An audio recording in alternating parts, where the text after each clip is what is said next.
नमस्ते। पौराणिक कथाओं के अनुसार रंभ नाम का एक असुर था जिसने अग्निदेव की तपस्या से एक पुत्र को प्राप्त किया था जो एक महिषी यानी भैंस से उत्पन्न हुआ था। इसीलिए वह महिषासुर कहलाया। इसी कारण असुर महिषासुर अपनी इच्छा अनुसार भैंस और इंसान का रूप बदल सकता था।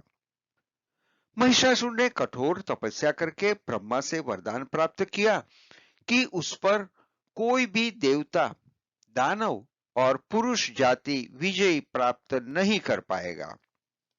यह वरदान पाकर महिषासुर स्वयं को भगवान मानने लगा और तीनों लोकों में हाहाकार मचा दिया। स्वर्ग लोक के देवताओं को परेशान करने लगा और पृथ्वी पर भी उत्पात मचाने लगा। सभी देवता त्रिमूर्ति ब्रह्मा, विष्णु और महेश के पास सहायता के लिए पहुंचे। तीनों देवों ने अपने अपने शरीर से शक्ति पुंज निकालकर एकत्रित किया। इस शक्ति पुंज ने मां दुर्गा का रूप धारण कर लिया। सभी देवताओं ने मां दुर्गा को अपनी अपनी शक्ति और अस्त्र शस्त्र प्रदान किए। मां दुर्गा ने महिषासुर से लगातार 9 दिनों तक युद्ध किया और 10वें दिन भगवान शिव द्वारा प्रदान किए गए त्रिशूल से उसका वध कर दिया।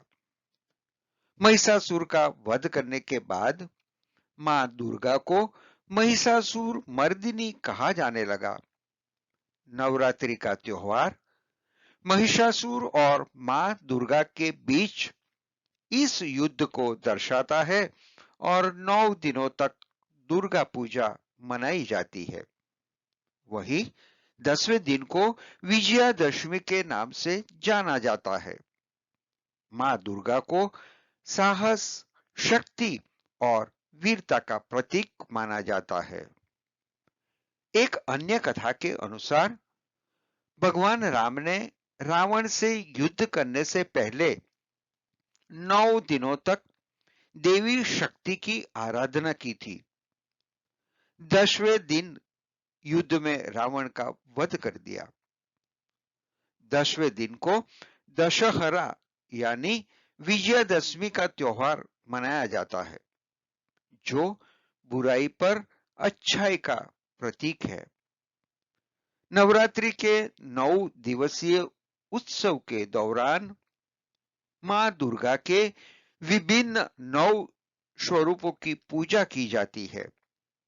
पहले दिन मां शैलपुत्री, दूसरे दिन मां ब्रह्मचारिणी, तीसरे दिन मां चंद्रघंटा, चौथे दिन मां कुष्मांडा, 5वें दिन मां स्कंद माता, छठे दिन मां कात्यायनी, 7वें दिन मां कालरात्रि, 8वें दिन मां महागौरी और 9वें दिन मां सिद्धिदात्री की पूजा की जाती है। मां दुर्गा को शत शत नमन। धन्यवाद।